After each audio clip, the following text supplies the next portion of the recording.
Hi there, I'm Dr. Matt Finch. I'm an Associate Fellow of Saïd Business School at the University of Oxford, and I'm really pleased to be joining right here, right now, Global Youth Climate Summit for the second of two sessions. This one is called the Black Box of Action, 6 questions to ensure your climate project makes a difference.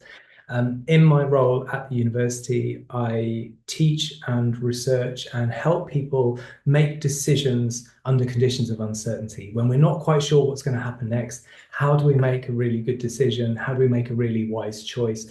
There are various tools that we use at the university to help people with this.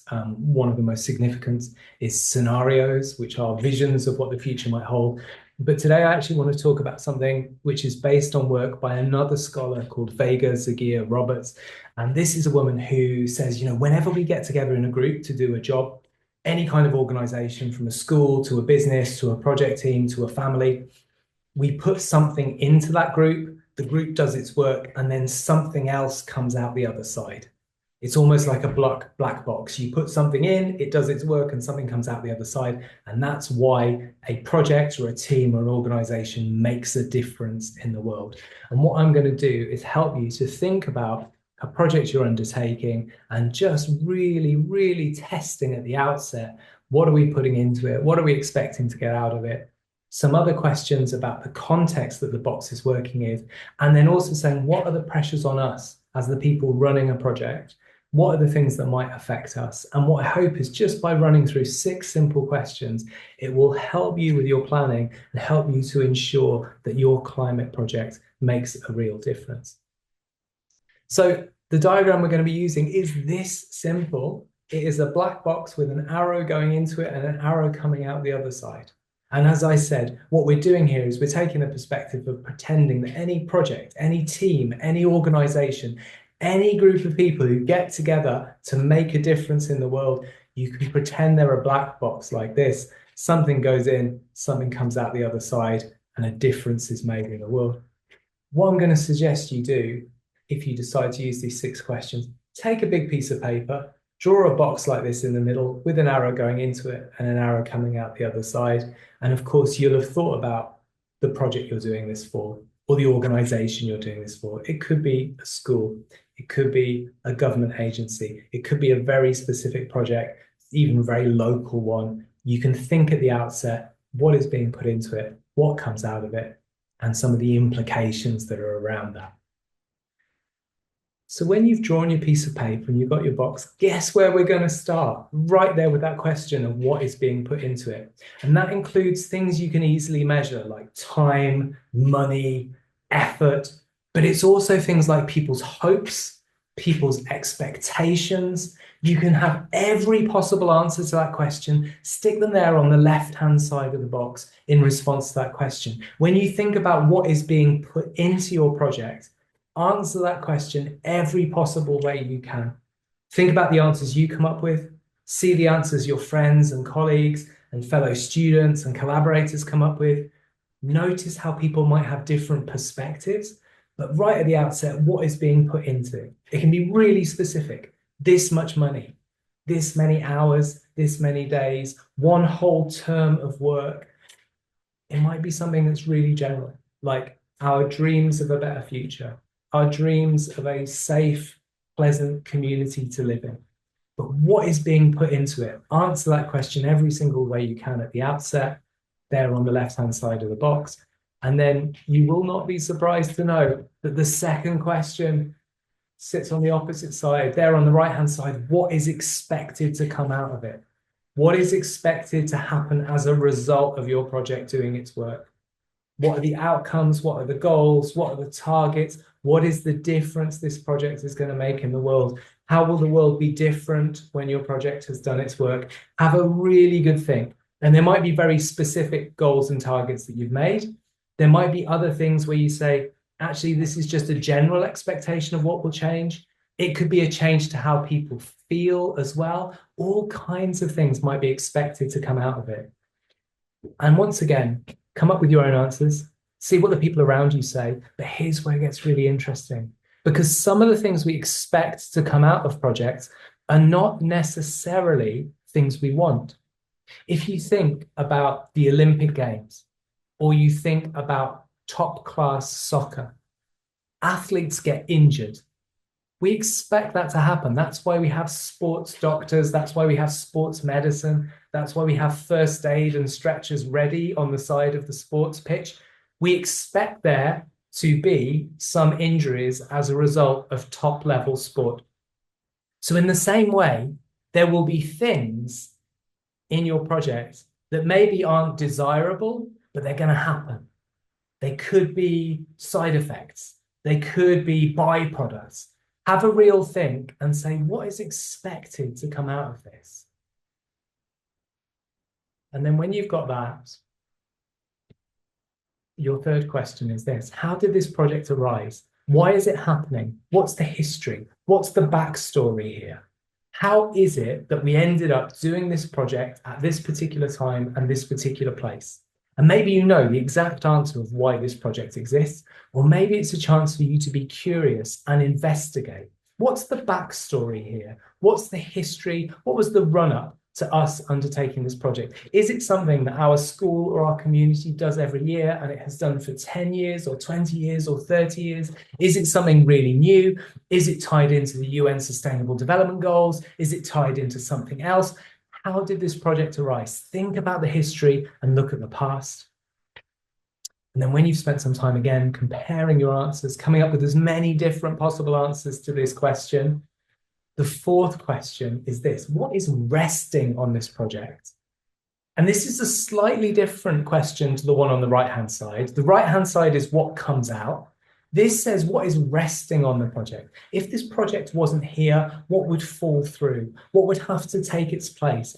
Is there anything that this project is supporting? Is it part of a wider scheme or a wider system? Do people depend on it, rely on it? Is it like actually a building block or a brick in a bridge that is holding something wider together? Apart from its own inputs on the left-hand side and its outputs on the right-hand side, what is resting on the existence of this project? And when you've got these four questions, it's actually a really good time to actually just pause and reflect already, because you can start to think about your project and say, okay, we're getting a different sense now of it. Really just a chance to take a second look at why this project exists, the difference it's supposed to make, and the context it inhabits. What's being put into the project, what is expected to come out of it, including the things that may not be desirable, but we know might happen anyway. How did this project arise? Why is it even happening? And then what is resting on it? You know, if this project didn't happen, what would fall through? What would collapse? What would be missing? And when you've worked on these four questions and got a sense of the project in this way, we can move on and think about you. Because to the extent that you are leaders of this project and managing this project, that you are in charge of this project and you take responsibility of it, you kind of surround this project. You kind of set the boundary of this project. You know, sometimes people think leaders are at the top of the pyramid, standing at the top, telling everyone what to do. Sometimes people think that leaders are kind of at the bottom, trying to hold everything up and hold everything together. Here, we say that leaders actually form the boundary around the edge of the project. They contain the project. Sometimes they might have to expand to make the project more ambitious or to cope with something really challenging. Sometimes they might have to tighten things up and say, actually, we only have a really small scope. We have to keep things really restricted in order to achieve our goals. Sometimes, because the leaders are the boundary, things have to sort of move through them, that actually things come from the outside world and we have to deal with them before they get to the project. Or sometimes things come up from within the project and we have to manage those as well. Really, really tough job being a leader. It can be incredibly fun, incredibly rewarding. But as you see here, you kind of encompass the whole project. You surround the whole project. And that means that pressure can fall upon you from any side. So after we had those first four questions about inputs, outputs, how did the project arise and what depends on it, the fifth question is to say, what are the external pressures on us as leaders of this project? When we think of ourselves as the leaders, as the people who contain the project, who set the boundary, what are the pressures on us from outside? Are there forces? Are there other people, people from outside the project? Are there things in the world, pressures of time, things that might happen in society, things that might happen in the environment that put external pressure on us as the leaders? So answer this fifth question. And again, the trick with this exercise is to come up with as many different possible answers as you can. It's fine even if they contradict each other. What you're trying to do here is generate different perspectives. So you could say, what are the external pressures on us as the leaders of this project? And again, look at your own answers, look at the answers of the people you're working with, look at the answers of other people involved with the project. You'll see lots of different perspectives, lots of different values. And when you've asked this fifth question, I'm sure there'll be no surprise to you, you've thought about the external pressures. And so the sixth question is this: what are the internal pressures on you as leaders? And what that means is, what are the pressures that come on you from within the project? Perhaps they come from the nature of the work itself. If it's a physical project like reforestation, there are going to be some internal pressures just around the sheer physical work. There might be internal pressures if there are disagreements within the project. There might be internal pressures because of the kind of work you have to do or because of what you need in order for the project to go well. If the project's very technical, there might be technical requirements that come from the project itself. But once again, thinking individually and then as a team or even as a wider community, what are the internal pressures on us that come from the project itself? We looked at what came from outside. Now let's look at what comes from within. So take your time and think about this sixth and final question and say, what pressures are we going to feel as leaders coming from within the project itself? And so when you take these six questions together, you can see it's really quite an undertaking, this project. You thought you were just going to do something, make a difference in the world. That's true. But actually, what you're trying to do is get from the left-hand side to the right-hand side while coping with all these external and internal pressures on you all at once. But what you can do at the outset of a project, and then later on as well, coming back to the questions, double checking, seeing if your answers have changed, seeing how things are evolving, is you can say, what is being put into this black box? Very specific things like time and money, general things like hopes and fears and expectations. And then when the black box has done its work, what is expected to come out? What are the desirable outputs? What are the measurable outputs? What are the differences it might make to things that are a bit more general, like how people feel?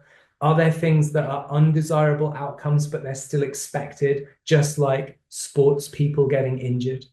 Think about how the project arose. Why are we doing it? What's the history? How has it ended up being this right here, right now? Why? And think about what depends on the project as well. Is there something that rests on the project that if the project doesn't happen, something else will fall through? And then when you've thought about those four questions, you look here at the orange arrows and the red arrows. What are the pressures that are going to be on us from outside the project? And what are the pressures that might come from within the project itself? And it gives you a chance to have a bit of a sense of really, what are we doing? What's the difference we're going to make and what's going on around us? Now, wonderfully, there have been some questions coming in during the chat, so I'm just going to respond to these now. And the first one is Anna from Copenhagen in Denmark, and she asks, out of those six questions, is there one that people usually skip, and why is that a problem? Now, as you can see from this process, it's pretty straightforward. So I can't say it's often that people skip, but I think that the one that people underestimate is the one about how did this project arise? Looking at the history of the project. Because actually what the history reveals is that sometimes where we are today is not how things were in the past. It's not where things were expected to be. And if we in the present are that different from the past, well, one day people in the future might be very different from where we're at now. That things might change yet again. Maybe the project transformed before it got handed to us. And when we hand it on, it might be transformed again. And you find out all kinds of strange, interesting things when you start asking this question about organizations. For example, I was able to work once with an organization that basically they looked after and they cleaned and maintained government installations, government bases with communications technology and signaling towers and all this kind of stuff. And you're looking at them and you say, okay, this is the project, what goes in, what comes out the other side. How did this organization arise? This organization that looks after government communications installations, like these bases with barbed wire and concrete bunkers, these very secure places. And when you go all the way back, they cleaned cinemas. That was what they originally did as a business. They were a cinema cleaning company. And then the Second World War came along 80 years ago, more than 80 years ago, and they found themselves doing government work during those 6 years of war. And as part of that government work, they started to clean government installations. And people said, well, you understand cinemas, that's light and sound, that's technology. I'm sure you can look after a signals installation as well. And gradually, over a period of years, they transformed from a cinema cleaning company to one that cleaned these government communications installations and then managed these government communication installations. And suddenly that was what they did as a business.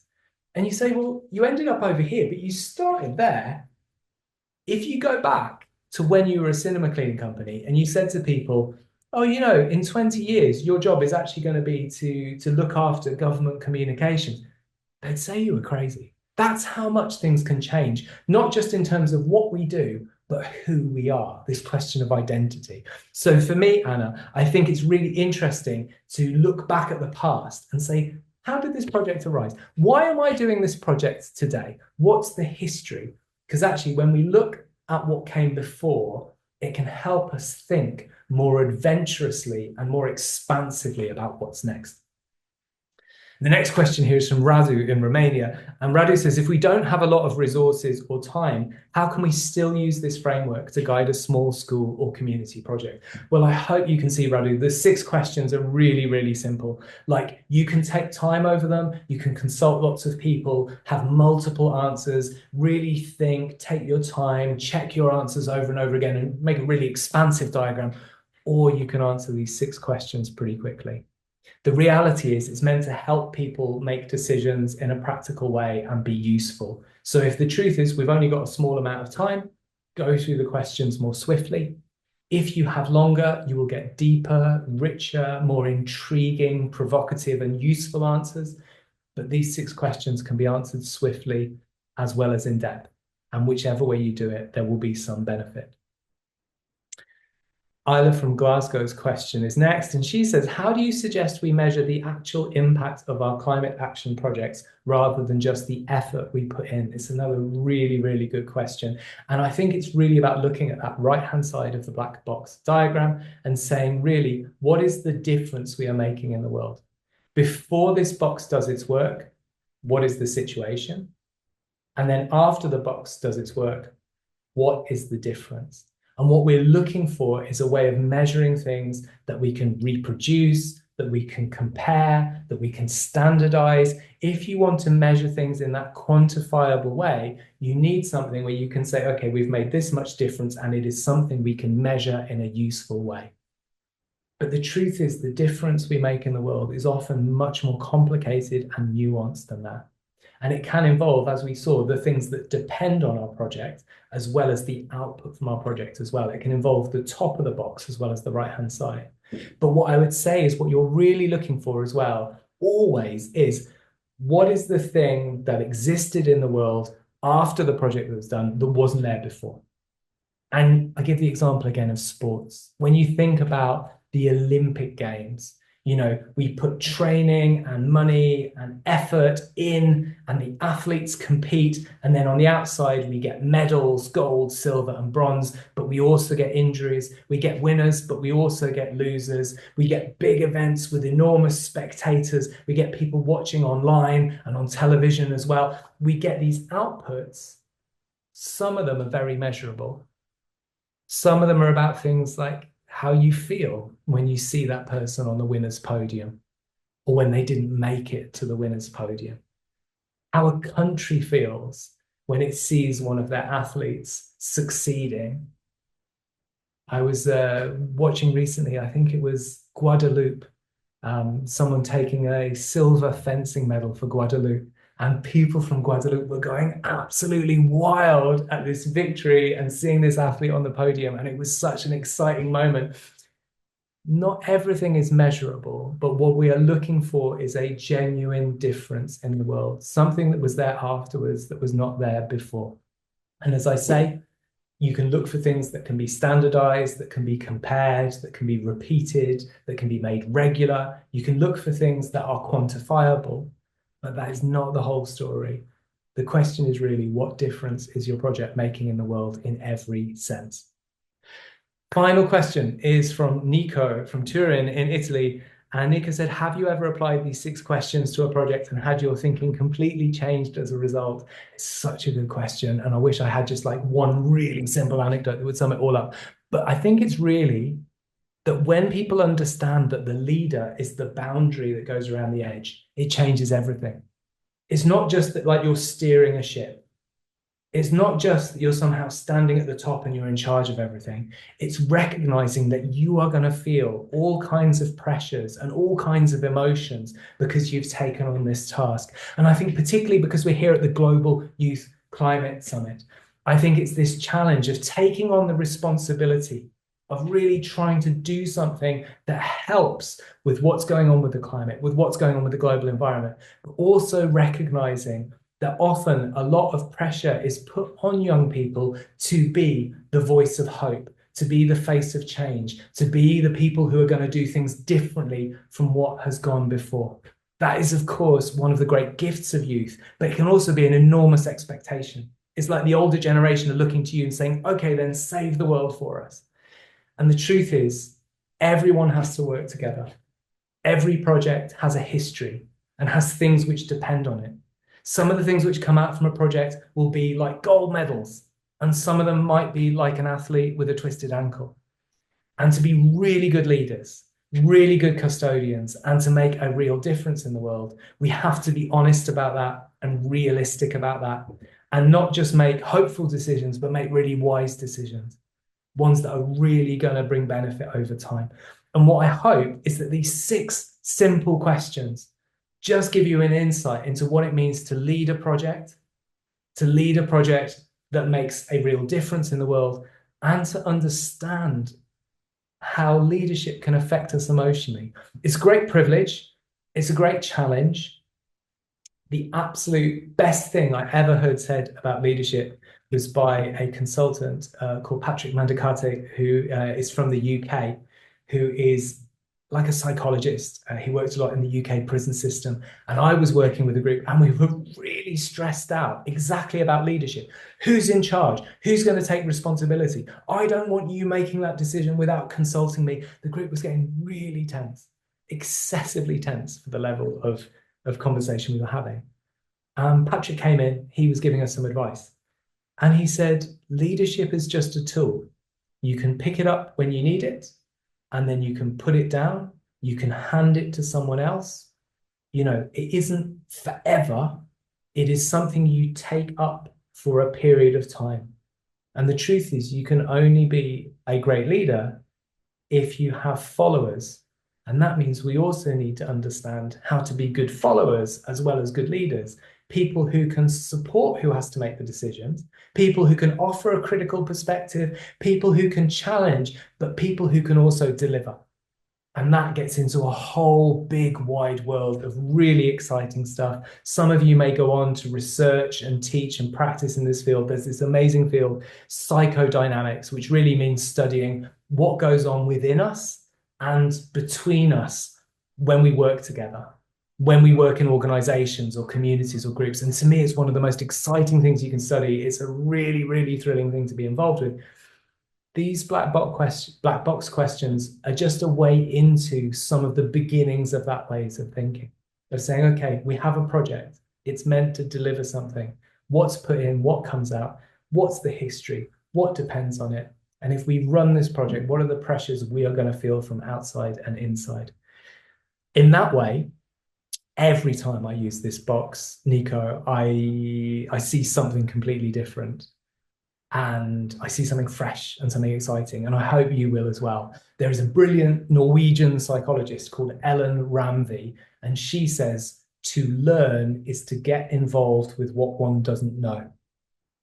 And that makes it sound like a great adventure. It can be scary, it can be exciting, but it is more than just memorizing a fact. It is more than just learning that somebody else already found out in the past. It is getting involved with what you didn't already know. And things like the black box questions are just another tool to help you be ready, equipped for that adventure of leadership, that adventure of challenge, that adventure of change. Thank you so much for the time. It has been a complete pleasure speaking with you today. I wish you well with the rest of the Right Here, Right Now Global Youth Climate Summit. I'm Dr. Matt Finch, speaking on behalf of the University of Oxford Saïd Business School. I hope this has been useful to you. It has been a joy, and I wish you well with the rest of the time. Bye for now.